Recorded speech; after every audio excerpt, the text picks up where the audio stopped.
Barrister S M Shahriar Kabir যদি ওখানে ভেতরে থেকে উনি ভালো সাপোর্ট দিতে পারে তাহলে উনি দায়িত্ব নেবেন, আর যদি উনি ভেতরে থেকে ওনার প্রভাব বলটা এরকম হয় যে বাইরে থেকে ওভারঅল এনভায়রনমেন্টটা মেনটেন করাটা ওনার লোকাল যে সংগঠন আছে লোকাল অর্গানাইজেশনের সাথে আলোচনা করে ডিসিশনটা হবে। এমন যদি হয় ভোট কেন্দ্রের বাইরে যদি ওনার নির্বাচনী এলাকার বাইরে যদি দায়িত্ব দেয় আমার মনে হয় না নিলেই ভালো হবে। এই কথোপকথন ইসলামী ব্যাংক বাংলাদেশের independent director Mohammad Abdul Jalil, Bangladesh জামায়াতে ইসলামী ঢাকা মহানগর দক্ষিণের সেক্রেটারি ডক্টর শফিকুল ইসলাম মাসুদ এবং ব্যাংকের কয়েকজন কর্মকর্তা কর্মচারীর মধ্যে ভোট কেন্দ্রের ভেতরে বাইরে দায়িত্ব বন্টন নিয়ে। প্রশাসনকে আপনাদের কথায় ওঠাবেন, বসাবেন, আবার নির্বাচনী দায়িত্ব বহনকারীদেরও নিজেদের মতো করে চালাবেন। আপনারা জান্নাতের টিকিট দেন, কিন্তু টিকিট দেন এটা কেমন তরিকা? ধন্যবাদ আপনাকে। আজ প্রথমে একটু 1 মিনিট সময় চেয়ে নিব, ক্ষমা প্রার্থনা করতেছি, বোধহয় একটু জোরে কথা বলা গেছে আমার বোনের প্রতি। তো ভাই বোনের সম্পর্ক তো মাঝে মাঝে একটু হতেই পারে। আচ্ছা, আমি সম্মান করে বলতেছি, আপনি বঙ্গবন্ধু বলতে পারেন, এটা বিজয়ের মাস, এবং বিজয়ের মাসকে ধারণ করে বলতেছি আপনাকে যে আমারও অনেকে বলে না দুঃসম্পর্কে না, নিজের 2 চাচা বাবা 2 চাচা শহীদ হয়েছে, লাশ পায়নি, বাবা মুক্তিযোদ্ধা, সার্টিফিকেট নিয়ে ফুপুরা বাসা আমার বাড়িঘর সব জ্বালায় দেওয়া ছিল। সো এরপরে আর আমাকে বোধহয় বলতে হবে না যে আমি মুক্তিযুদ্ধের পরিবার সন্তান কিনা। কিন্তু আমি বঙ্গবন্ধু বলতে নারাজ, কারণ উনি এই উপাধির যোগ্য না। কেন যোগ্য না একটা একটা করে বলে দিই। 73 সালে প্রথম ভোটের কারচুপি বাংলাদেশের ইতিহাসে শুরু করলে উনি। 73 সালে বিনা প্রতিদ্বন্দ্বিতায় শেখ সাহেবের বিরুদ্ধে যারা দাঁড়াবে তাদেরকে অস্ত্রের মুখে সরিয়ে দিয়ে উনি বিনা প্রতিদ্বন্দ্বিতায় জিতলেন, যেটা শেখ হাসিনা অ্যাডপ্ট করলেন। 74 সালে যখন দুর্ভিক্ষ, যখন আমার বোনেরা বাসন্তীরা জাল গায়ে দিয়ে থাকে, তখন তার ছেলের মাথায় সোনার মুকুট দিয়ে বিয়ে হচ্ছে। তার মন্ত্রীরা বিদেশি ইম্পোর্টেড হুইস্কি ছাড়া খেতে পারে না, সেজন্য তাদের নাম হয়ে গেল বোতল মন্ত্রী। 22,000 জাসদ কর্মীকে রক্ষী বাহিনী দ্বারা হত্যা করা হলো। সিরাজ শিকদার কোথায় এক বলে হত্যা করা হলো। বাংলাদেশকে হত্যা করা হলো, আওয়ামী লীগকে হত্যা।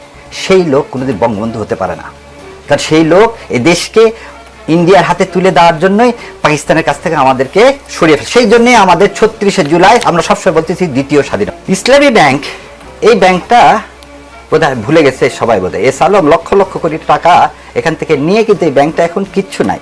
এবং 5টা ইসলামী ব্যাংক মিলে একটা ব্যাংক করা হচ্ছে। এবং ইসলামী ব্যাংকে যারা একসময় চাকরি করতো বেশিরভাগ জামাত ইসলামের লোকরা চাকরি করতো, এটা অস্বীকার করার কিছু নেই।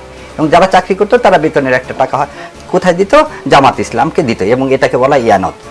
সো জামাতে ইসলাম যদি ইসলামী ব্যাংকের লোকজনের সাথে কথা বলে থাকে, তাদেরকে কি আদৌ পুলিং এজেন্ট করা হবে আমরা জানি না। সরকার সিদ্ধান্ত শিকার হয়েছিল, তারা বেশিরভাগই বিএনপিকে সমর্থন করে, তাদেরকে যেমন ওইখানে দেওয়া উচিত না। ঠিক একই রকম ভাবে বলতেছি, যদি ওই সব জায়গায় আমরা যদি বলি, তারপরে বলতেছি যে যদি এইভাবে কেউ কোনোদিন বলে থাকে, এবং ইবনে সিনা বা অলরেডি বিএনপি অবজেকশন দিয়েছে এনাদেরকে যেন ওই পুলিং স্টেশনগুলোতে দেওয়া না হয়। সরকার অ্যারেঞ্জমেন্ট করবে, সরকার ইসলামী ব্যাংক কেন, ইবনে সিনা কেন, কাউকে দিবে না। আর শাহজাহান ভাই যেটা বললেন ওটা দিয়ে প্রমাণ হয়। উনি বলছেন কি, ভারত থেকে এখনো টাকা আসতেছে, অস্ত্র আসতেছে, প্রশাসন আমাদের কথা শুনে। এই আমাদের মানে আমার আপনার সবার। তাহলে জামাত ইসলামের কথা যদি প্রশাসন চলতো, তাহলে এই আওয়ামী লীগ এভাবে বাস পড়াতে পারে না। আওয়ামী লীগ এভাবে দেশের মধ্যে প্রতিটা মিডিয়াতে টাকা খরচ করে যে ইলেকশন হবে না এই একটা রেওয়াজ তুলতে পারে না। এবং আওয়ামী লীগ বা যারা আজকে ভারতের আধিপত্যবাদের বিরুদ্ধে কথা বলে, তাদেরকে আবার হুমকি দিতে পারে না। জি, আমি আবার ওই প্রসঙ্গে আসি, ভিডিও ক্লিপ প্রসঙ্গে। 23 অক্টোবর বিএনপির পক্ষ থেকে নির্বাচন কমিশনের কাছে আপনি উল্লেখ করেছেন, সেটা ইসলামী ব্যাংক, আল আরাফা ইসলামী ব্যাংক এবং ইসলামী ব্যাংক হাসপাতালের কর্মকর্তা কর্মচারীদের জাতীয় নির্বাচনে দায়িত্ব না দেওয়ার আহ্বান জানানো হয়। এরপর 28 অক্টোবর এক বিবৃতিতে জামায়াতের সেক্রেটারি জেনারেল মিয়া গোলাম পরওয়ার সাহেব বলেছেন যে ইসলামী ব্যাংকের সাথে জামায়াতে ইসলামের কোনো সাংগঠনিক বা প্রশাসনিক সম্পর্ক নেই, কিন্তু এই ভিডিও ক্লিপে সেই সম্পর্কের প্রমাণ মেলে। সাংগঠনিক বা প্রশাসনিক সম্পর্ক না থাকলেও একটা সম্পর্ক আছে, আপনি কিছুটা ইঙ্গিত দিয়েছেন। ইঙ্গিত আমি স্বীকার করেছি, জি আপনি স্বীকার করেন। আমি একদম বলতেছি জেনারেল সেক্রেটারি কি বলছে না বলছেন, আমি বলতেছি পরার ভাই যা বলছে, আবার সেটার রূপক অর্থে আমি বলতেছি যে জামাতে ইসলাম ইসলামী ব্যাংকে বেশিরভাগ কর্মচারী জামাত ইসলামকে সমর্থন করে, কারণ জামাত এটা এইটা।